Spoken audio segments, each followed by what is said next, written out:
Hello students, welcome to Target IES. Let us start the very first module of fresh subject surveying and geology.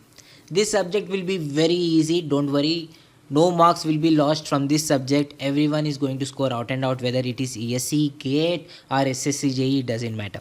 Now coming to this subject surveying and geology, see this is name I have kept as per ESC syllabus. In our ESC syllabus we will be having the title surveying and geology, but in all other examinations there won't be any geology part, सिर्फ survey part रहेगा, ठीक है. But as our target is ESC, obviously I have included everything in this book. So we have divided the syllabus into 15 chapters. Only this chapter number 13 engineering geology and chapter number 15 field astronomy, these are ESC exclusive. But the remaining chapters from chapter 1 to chapter 12 and photometry, this will be present in your SSC, JE, RRB, JE, GATE and all other examinations. Now coming to weightage of this surveying, the weightage is very simple. If we are talking about ESC, this subject is not of high importance. Okay, there is a chance the questions can be asked in the range of 9 to 11 questions. Okay, out of 150 questions, hardly 9 to 11 questions. That is, on average you will be getting 10 questions every year, so it is little bit less. But for GATE you will be getting solid 6 to 8 marks. And for SSC, this is a jackpot subject, you will be getting 12 to 15 marks. Okay, so this is a jackpot subject for SSC, JE. Not only SSC, JE, all the exams in which you will be getting less than 1 minute to solve the question. So these type of examinations, they should go for one-liner questions, right? So in your surveying, there are lot of one-liner questions. So obviously this is hard favorite subject for small examinations like RRB, JE, SSC, JE, state PSCs, etc. Okay, so please be careful with this. You have to master this subject so that you will be scoring out and out in SSC, JE. This is the ESC syllabus. Of course, if Target IES students are watching it, they would have given the syllabus sheets, right? Just go through the syllabus sheet. If you are preparing for any other examination, always it is advisable to keep syllabus sheet with you. Please read what are available in your syllabus sheet only. No need to read anything extra. Now let us start this subject surveying. When I am talking about surveying, right, it will have two parts. Please make a note. एक short note लिख लेना यहाँ यहीं पे. So when I am talking about surveying, right, so it will consist of two parts. The part one is location. ठीक है? The part one is location. That means the relative position of any object on Earth's surface, we have to find it out. Next is we have to draw this on a map. Once you find out location of any object, you have to mark it on a map and your surveying finished. Okay, so surveying consisting of only two steps. First one is finding the location, that is to determine relative position of different objects on Earth's surface. Okay, and then we have to draw it to the map of any suitable scale. We will come to the scale topic later on in the same chapter. But I hope you understood, right? In survey you will be having only two steps. First one, find the location, that is relative position of the points, and then mark these points on map and surveying is finished. Now this surveying consists of two major principles. Very important, give it 5 star. Frequently asked question, even in ESC mains आज भी पूछा जाता है 12 mark के लिए. What are principles of surveying? There are two principles of surveying. First one is location of a point by measurement from 2 points of reference. See, always remember in surveying there should be 2 points of reference. If you are having only 1 point of reference, you cannot draw map. याद रख लेना, with 1 point of reference you cannot do surveying. Minimum 2 points you need. For example, let us say you know what is the relative position of this point A. Let us say of this point A you know the relative position. That is, you know the coordinates and everything data related to this point A. Okay, now you have to measure some tree. Now what you have done, you have used a chain and measured it as 6 meters away from point A. Okay, well and good. Now you have to mark this on a map. Okay, so you have a paper. Let us say this is a map and this is 6 meters light. Let us say the scale of this map is 1 centimeter is equals to 1 meter. That means 1 centimeter distance on this map will be equals to 1 meter on ground. I hope it is very clear, right? So what is the distance between point A and this point C, which is tree? It is 6 meters. So on a map I should draw 6 centimeter line. Agreed? So let us say this is my point A. Now where to draw this point C? I don't know what is the direction, right? I know the distance 6 meters. I can draw my point C here also. I can draw my point C here also. I can draw my point C here also, all at 6 meters. I know the distance is perfect, but I don't know exact relative position of this point C. Agreed or not? So if you have only one reference point, you can never do surveying. Yaad rakhna, we need at least 2 points of reference. So in the same diagram, let us say I have one more point B whose location is also known. So now I have 2 points of reference, point A and point C. What I will do is, using the same tape, I will measure the distance from this B and C also. Let this be 5 meters. Now I can draw the graph, okay, or now I can draw the map. So I know point A, I know point B. From point A, it is 6 meters away, right? So I will be taking one divider of 6 centimeter length and I will be cutting the arc. Okay? From B, I know the distance is 5 meters. So take a divider and cut a arc. So this point is my C. This distance is 5 meters and this distance is 6 meters. End of story, right? So like this, you can make a graph or make a map using 2 points of reference only. If you have 1 point of reference, you can never make a map. Therefore, surveying is not possible. I hope it is very clear for you, right? So not only using the tape, you will be using compass also, right? In college you might have used compass. So when you have compass, then also you can, using 2 reference point, you can find out what is the location of this point R. If you know what is position of P, what is position of Q, you can easily find what is the position of R. How? Let us try to understand. Okay, same example A, same example, I have some point A, I have some point B. I have to find what is position of point C. Okay, what is position of point C? What I have done, I have used a tape and measured the distance as 6 meters. Okay, and measured the distance as 6 meters. And I have taken a compass. From this point to this point, I have measured what is the angle. Let us say this is 60 degrees. Okay, can you draw a graph now? Yes, I can draw a graph, or I can draw the map. So I know position of B, I know position of A.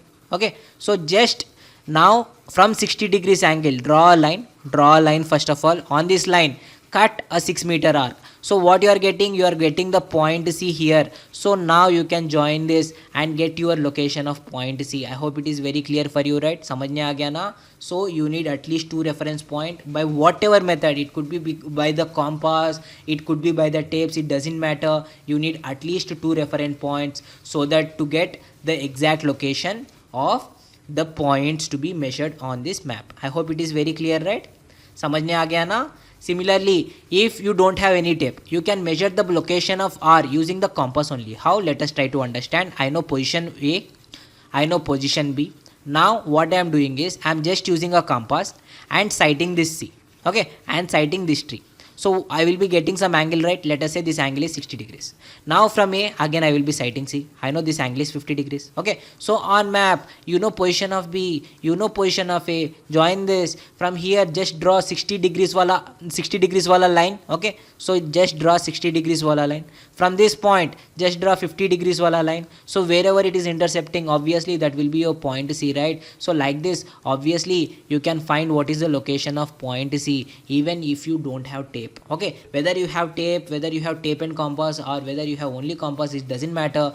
You can do the surveying only when there are 2 points of reference. I hope it is very clear, right? Now let us see the very second important principle, which is working from whole to part. Always remember, while doing survey, you have 2 options. Okay, one, working from whole to part. Okay, or there is a second one, which is working from part to whole. What is the difference? I will explain you with the help of India map. ठीक है, first India map से हम बनाएंगे. Now I have given you a work of drawing an India map. Okay, first you have to go and survey from Kashmir to Kanyakumari, collect all the data, collect all the reference points of various locations, and then you have to join it to form a perfect map of India, right? So you have 2 options. First, you can draw the outline. Okay, you can draw the outline, and once you draw the outline, what you can do, you can join the inner boundaries of state. Okay, you can join inner boundaries of state. This is first option. Or second option, what is it? Second option is directly part from whole. That means first join the boundaries of different state, join it, keep joining it, and then form the India map. See what is happening here. I was drawing on already formed map, so it might be equally easy for you, but draw on your own, you will understand. See, when I have some outline, okay, so my diagram will come very fast and my error will also be very less. But if I am going from state to state and then I want to complete the India graph, then obviously my error associated draw करने की कोशिश करना. So somewhere you will be entering into Pakistan also. Pakistan भी आपने कब्जा कर लिया, ऊपर नेपाल भी आपने कब्जा कर लिया. So obviously the error involved is always more. So हम part to whole नहीं जाते. First we will always go from whole and then to part. Okay, so first whole details we will be marking and then we will be marking any partly details on our map. I hope it is very clear, right? Let me explain you in civil engineering language so that you can understand in a better way. See, you all are college graduates, right? Or you might be studying still in college, but I am pretty much sure the subject surveying is finished for you. Let us say this is your university gate, okay, and your sir has said you have to measure the distance between this university gate, let us say the point A, to our civil engineering department. Okay, so this is your civil engineering department. You just have to measure the distance between it. Okay, so if you are working from whole to part, first what you will do, you will fix the point A and you will be fixing the point B. Okay, on this line you will be measuring your distance. Okay, you will be using chain, first chain. From here you will lift the chain and second chain and then third chain and fourth chain, fifth chain and sixth chain. So 1, 2, 3, 4, 5, 6. So 6, let us say I am using 30 meter chain. So 6 into 30 is 180 meter. So I can say the distance between my gate and civil engineering department is 180 meter. Okay, so it was very easy because my line of sight was fixed. I know A to B and I have to follow the fixed path. But now let us say you are going from part to whole. You are not fixing the point B, and you are first doing the chain length, okay, and then again you are lifting and moving the chain, again then you are lifting and moving the chain, again then you are lifting and moving the chain, again you are lifting and moving the chain, and finally when you are reaching the civil engineering department you are stopping it. Then you will be getting lot of error. Why? Let us try to understand. Previously I had line of sight, so I know in which direction I have to move exactly, but I don't know now. I don't know where is point B. I haven't fixed it. I am working from part to whole, so I am changing, I am keeping each chain length, okay, I am keeping each chain length perpendicular to my civil engineering department, but I don't know exact position, right? So what is happening, I don't have control over this length, and obviously it will be making certain angle. Agreed or not? 100% straight nahi aayega, it will be making some angle.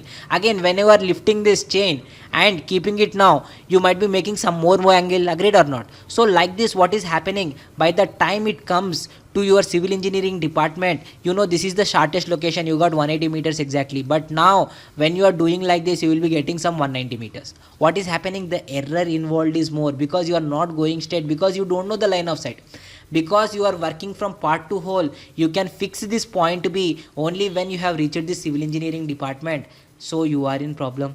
What are you getting? You are getting error. See, for each 180 meters, if you are getting like 10 meters error, if the distance is 1 kilometer, obviously this 10 meter will become 100 meter, right? समझ में आ रहा है ना? So the distance, if it keeps on increasing, then the error also keeps on increasing when you are doing from part to whole. Therefore part to whole we will never do. We will always go from whole to part. It will be very easy. Outline डाल लेना and then you can join the information inside your map. This will be a very easy step for you. Okay, so this is all about the principles of surveying. Let us see it. According to this principle, it is always desirable to carry out survey work from whole to part. Why?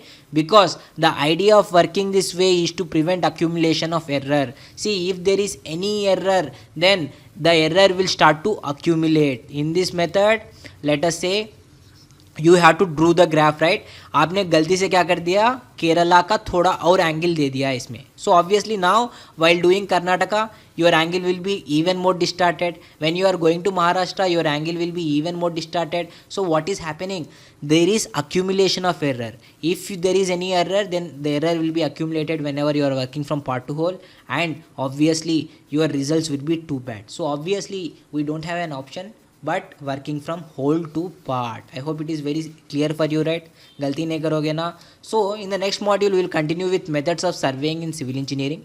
So this will be very easy. I will be continuing with place surveying, geodetic surveying, and also I will teach what are the various types of surveying we have in the next module. Okay, I hope you have enjoyed this module, right? काफ़ी simple था ना. In the next module I will continue with very important aspects, and we will also start this scales topic. Okay, direct vernier, all these things I will be teaching in the next module. Okay, important रहेगा. See you in next module.